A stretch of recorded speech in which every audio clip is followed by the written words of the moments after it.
and you're fucking hiding behind her and you run into the party behind her and you sneak in. Totally That's your best bet. Totally agree. The moral of the story is find someone that's You're a fucking leech. You're a leech. I want you leeching onto these hot bitches and sucking their blood and fucking going to every party on frat row.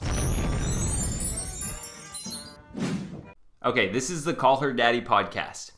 Everybody just needs to be self-aware. Yes. If I walk into a homeless shelter, I'm probably going to be a 9. You're going to be a 10, sweetheart. That's okay? a good comparison. I'm hot.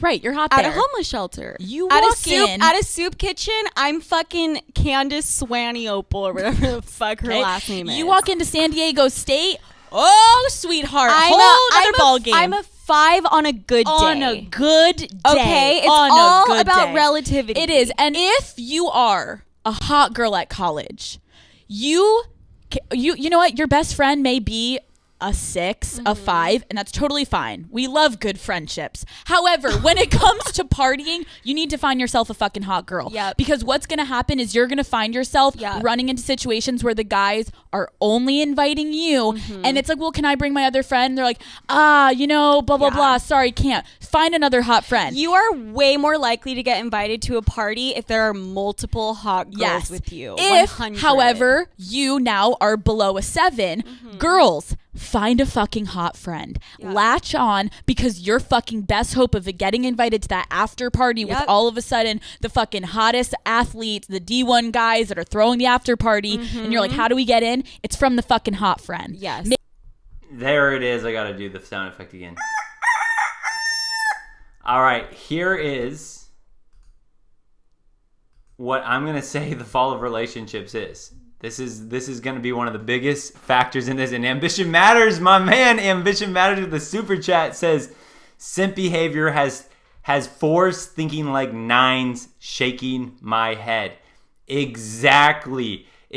So the simp behavior he's talking about, right, is the guys that are just thirsty online or texting or on Instagram, just giving her all these likes. Like these things, guys, I still see it. And it's so shocking. It's like these girls that post what they're called is thirst traps. They'll post like the picture of them in the bikini or whatever, and then they'll do like their little like corny inspirational line. I just saw one today of this girl that is about to hit the wall, kind of in the transition of hitting it, and you can tell she's self-conscious about it. She posted a picture of before when she was in her bikini at a different state by a pool and it was all warm.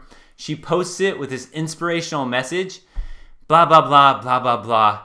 Thinking of the sun, wish I was back in Cali. It's like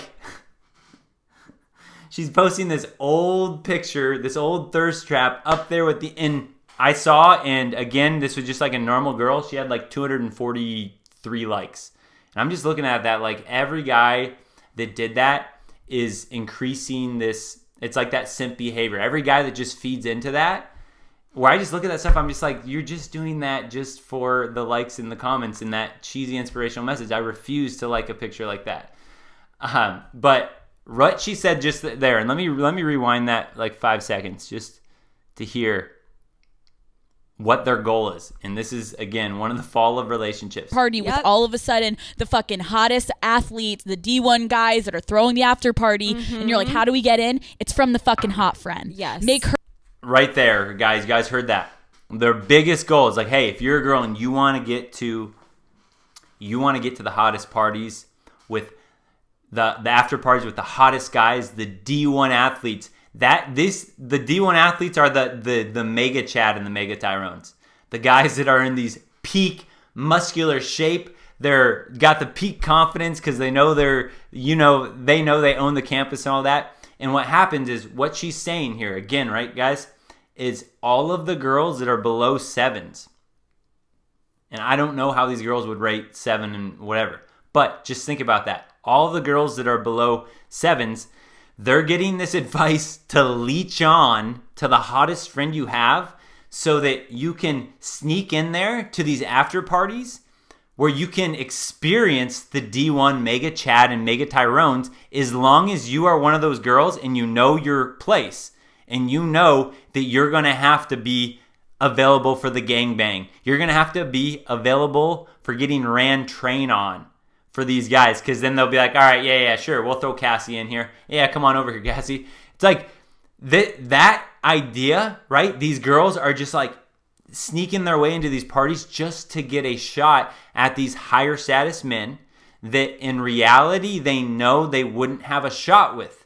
But again, that is the whole problem with it, is that they taste these guys and they're like, dang, I just got the starting cornerback for my college football team. Now when Billy from online dating messages me and he seems like a nice guy who would probably be a great loyal husband to me, she's like, but I want to go back with the star of the football team. And she chases that high that she's not going to be able to get again.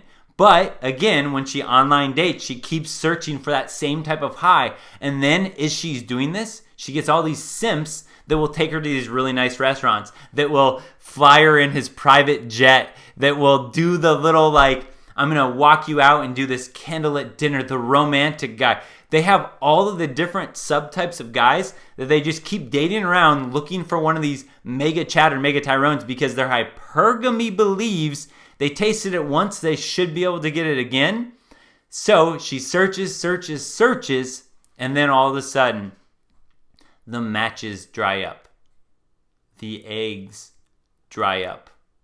The attention dries up. And then she looks around. Life is unfair because of men. They have fed me this lie that I should care about my body and that my only worth is sex, right? They spin this whole game again on men, and then they're unhappy, and then they hit 30 and they're like, I deserve a good man. I deserve a real man. I deserve a man that will treat me like a queen. Goes all the way back to exactly what Ambition Matters just said, what I saw somebody say in the chat, what CGA, Coach Gary Adams, says a 49er.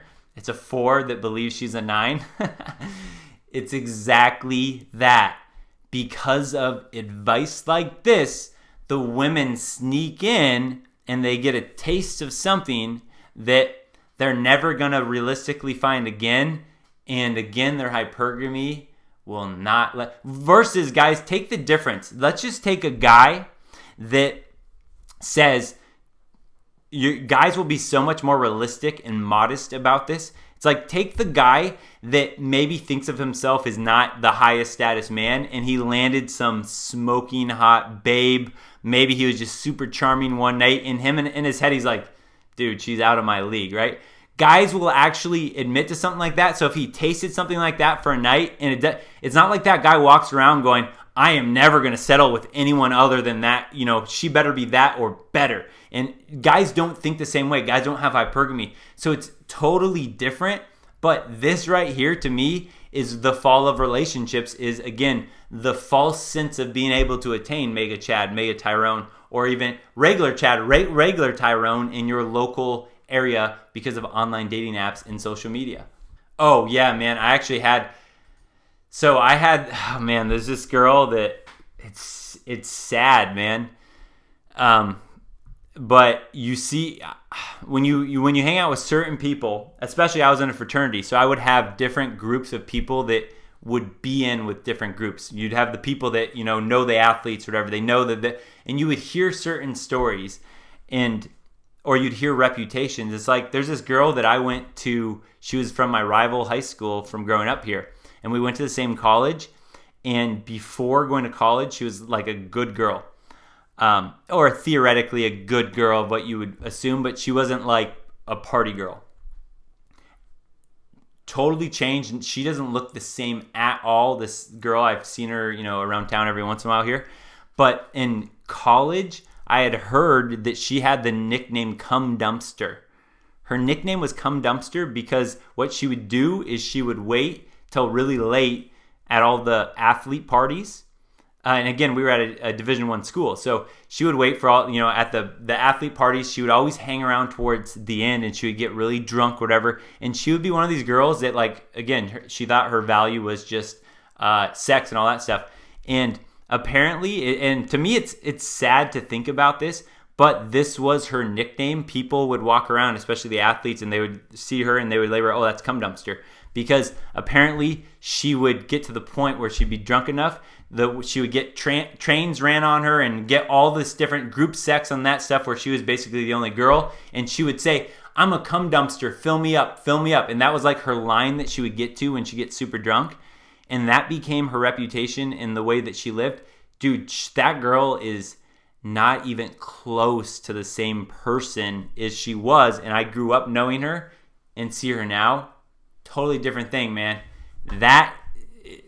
She fell into that whole D1 Mega Chad, Mega Tyrone life, and it's not suiting her well. It's just not. Fucking be the one that's spearheading the fucking agenda, and you're fucking hiding behind her, and you run into the party behind her and you sneak in. Totally That's agree. your best bet. Totally agree. The moral of the story is You're find a someone fucking that's leech. You're a I want leech. you leeching onto these hot bitches and sucking their blood and fucking going to every party on frat row. Use an This is their advice, right? Again, I'll give it to these girls for being truthful and being honest and blunt, because you know they take heat. You know they do. I'm going to give them, from a creator's perspective, I'm going to give them, they got balls, because you know they got a bunch of people, red pill men, MGTOW men, they're like commenting on their videos and stuff like that when they see them. So they have balls for saying what they're saying. They're very truthful, but again, just horrible advice. It's like, leech on to the hot girls, leech on, and just know your place, know your role. Did she mention the thing about, and she's like, I want you girls to get on every party on frat row.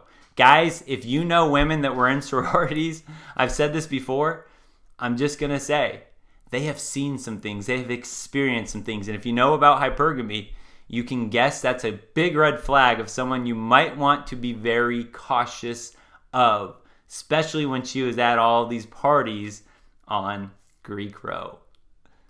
Use them for what they're fucking worth. Yes. Their looks. Shove them in front of the fucking door and be like, this is what we're working with tonight. And then you crawl underneath their legs and you scoot in there Literally. and you go find the keg. All right? And then you fuck Did you the say guys. you go find the K? The keg.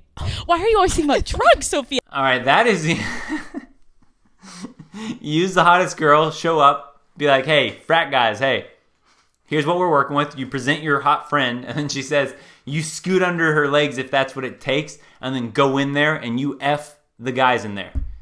You know, you do your job, you play your role, and you sleep around so that you show those guys your worth. Right? The mindset that these women that watch, and these women love this. Again, I would have never watched this. I get a lot of guys that recommend I watch certain things, or even girls or people are like, hey, what do you think about this? What do you think about the love languages? What do you think about blah, blah, blah? So I get a lot of recommendations. And this was one of those things, again, that it took 3 women bringing this up separately for me to be like, what? And then you look at it, it's like, a lot of women know who these girls are. And again, if you know a girl, guys, here's a good way to do this. I think about this. I kind of fish it out now from women, is like, ask them like, oh yeah, you listen to any podcasts? And just, women won't know that you know what this Call Her Daddy podcast is. But if you ever ask that to a girl and she's like, oh yeah, I listen to you're just like, yeah, so what do you listen to? And if she says, oh, blah, blah, blah, blah, oh, you wouldn't know. It's like, oh, try me. Like, what is it? And she says, Call Her Daddy. Just know, guys, the advice that these girls give and how to cover up cheating and how to, blah, blah, like all of think about how truthful they were about this, preserving your reputation in college. All of the things, the deep, dirty secrets. If she listens to Call Her Daddy, just know, don't even have a second thought in your mind about any type of commitment, in my opinion. Same with if she's like, oh, I love Reddit female dating strategies, or if she's into feminist blogs, right? Those are all going to be big time red flags for you guys. Don't forget, subscribe, like, comment, share the video, but definitely subscribe.